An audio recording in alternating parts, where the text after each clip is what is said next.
안녕하세요. 네, 정신건강 매거진입니다. 지난 시간에 조성호 선생님께서 가해자의 부모가 겪었던 이런 얘기를 해 주셨는데요. 우리가 피해자 입장에서 일단 보자면 부모님들은 어떻게 대처를 하시는 게 좀 좋은 대처법이라고 할 수 있을까요? 부모님들도 처음엔 별거 아니겠지 라고 생각하고 그냥 두는 경우가 굉장히 많으신 것 같아요. 그러다가 이제 이 폭력의 강도가 점점점 세지다가 보니까 어느 순간 아이가 굉장히 힘들어지고 안 좋아지는 거 보면서 이게 아닌데 라고 하면서 이제 오시는 경우들이 좀 많거든요. 저는 이제 이걸 깨진 유리창 이론이라고 얘기를 하는데 유명한 이론이잖아요. 뭐 이렇게 빈집을 그냥 수리하지 않고 내버려 두면 거기에 유리창이 깨지고, 유리창이 깨진 게 하나의 표식이 돼요. 그래서 도둑들도 들어오고 노숙자도 들어오고 와서 이제 거기를 이제 방을 차지하고 살게 되고 나가지 않고 이제 이렇게 되는 거죠. 폭력도, 학교 폭력도 마찬가지라고 생각해요. 그걸 이제 방관하게 되고 그냥 지나치게 되고 괜찮아지겠지라고 두게 되면 점점 그 폭력의 강도는 더 세진다라는 거죠. 그래서 아이가 자기가 주인이 되지 못하고 엉뚱한 사람들, 가해자들이 아이를 쥐고 흔들고 힘들게 만들고 벼랑 끝까지 몰고 가게 되는 그런 상황이 벌어지기 때문에 아이가 적어도 그걸 부모에게 얘기할 때는 굉장히 좀 심각하게 받아들여야 된다고 생각을 해요.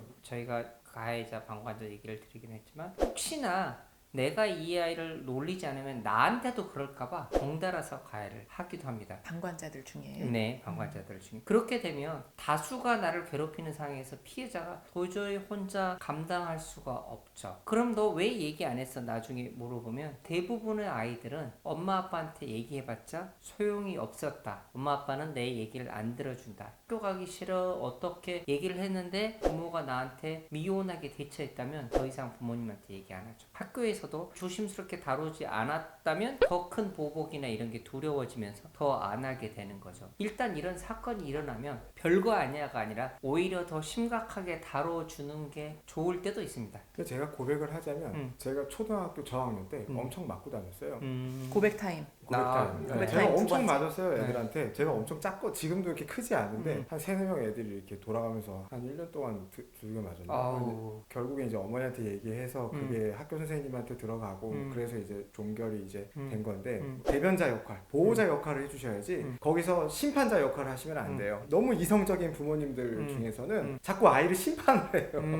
아이 편을 들어줘야 되는데 그럼 이제 아이는 소외받았다고 생각하거나 내 편을 들어주지 않았다고 생각을 해서 부모님들은 무조건 일단은 아이의 편에 서야 된다. 그리고 무조건 선생님한테 얘기를 하셔야 돼요. 그래야 선생님도 주시를 해요. 나중에 일 다 터지고 나서 선생님한테 얘기하시면 아이가 상처받고 나서 사건폭력위원회 열리면 뭐예요? 전화 보내면 뭐예요? 상처 안 받게 해주는 게 더 중요한데 부모님들이 좀 더 섬세하고 좀 더 먼저 한 발 먼저 대처하시는 게 좋다. 이렇게 말씀드리는 편이에요.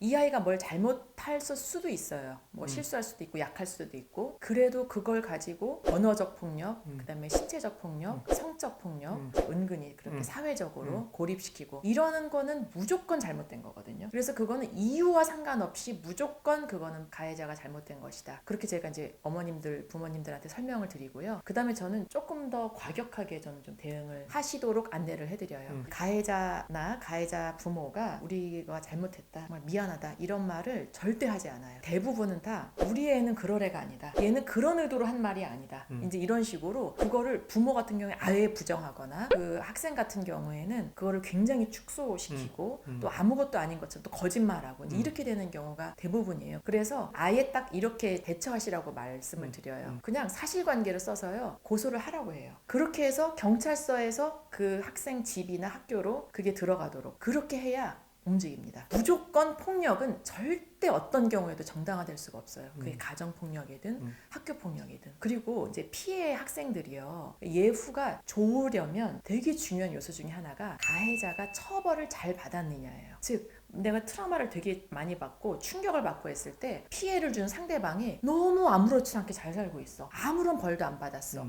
이러면 굉장히 힘들게 지냅니다. 그런데 반면 아주 만족스럽진 않더라도 적절한 벌을 받았어. 그런 걸 이제 경험하게 되면 훨씬 그래도 마음에 좀 위안이 되고 회복의 발판이 될 수가 있거든요. 다시 정리해서 말씀드리자면 무조건 첫 번째는 누구야? 절대 안 돼. 내가 너를 완벽하게 지켜줄게 라고 하셔야 되고요. 아까 말씀드린 대로 법적인 조치를 바로 나서도록 하시고 법적인 소송이 되면요 되게 스트레스예요. 예를 들어 가해자 부모랑 막 통화를 하다가 막 열받고 막 그런 거를 또 고스란히 들어요. 또 옆에서 절대 그러시면 안 돼요. 그거는 부모님의 몫이에요. 애가 그런 프로세스를 다 알 필요가 조금도 없어요. 안 보는 데서 열내시고 짜증내시고 우시고 병원에 와서 우시고 상담하시고 어떻게 해야 되는지 디테일한 조언을 받으시고 물론 이미 굉장히 큰 트라우마를 이미 한번 입었지만 그래도 그 와중에 최대한 회복을 잘 할 수 있도록 적극적으로 잘 대처하시면 좋겠습니다. 아까 이제 방관자 그런 이제 학생들은 어떻게 좀 대처를 하는 게 좋을지 그것도 좀 말씀을 좀 드리면 좋을 것 같아요. 부모님들은 이제 너 다치니까 그냥 가만히 있어라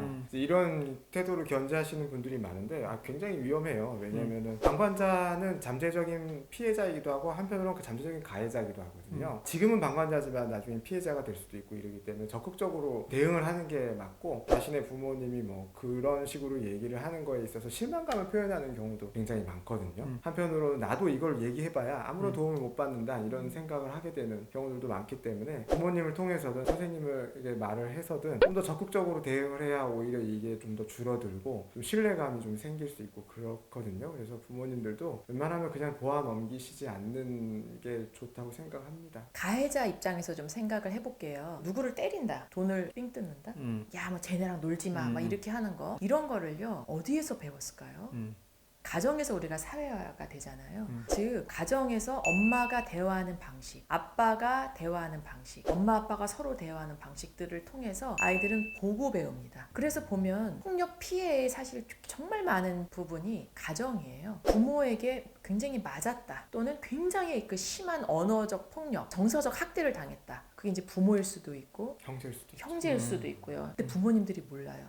그리고 그냥 부모님들이 방관을 하죠. 방관하고 자기가 너무 바쁘고 힘들기 때문에 맨 위에 있는 아이에게 그런 역할을 대리를 시켜요. 학교폭력 가해자인데 알고 보면 집에서는 엄청난 폭력의 피해자. 그러고 나서 이제 학교 가서 다른 애들 엄청 막 두들겨 패는 거예요. 이선아 선생님 말씀처럼 가해자하고 피해자는 손바닥 하나 뒤집는 것만큼 쉬워요. 그 위험 요소도 비슷하게 갖고 있어요. 적극적으로 개입을 해야 되는 게 이제 사회에서도 해야 되는 거고 이제 가정 내에서도 사실은 그런 부분들이 필요한 거죠. 차츰 시스템이 잘 돼 가고 있고 아직도 더 나아가야겠지만 위클래스가 있습니다. 문제가 있거나 힘들 상황이 있으면 위클래스 가서 상담을 해서 선생님한테 도움을 청할 수 있는 학교 내에서 얘기하는 게 두렵고 위클래스에 가는 게 다른 아이들 눈이 무서워서 못 가는 경우들도 있거든요. 청소년 상담 복지센터나 외부 기관에서 도움을 받아야 될 수도 있겠습니다. 그리고 이제 검색하다가 이 영상을 보게 된 피해 학생들한테도 좀 이야기를 하고 싶은 게 있어요. 일단은 지금 그렇게 학교 폭력을 당한 거는 절대 우리 학생의 잘못이 아니라는 거.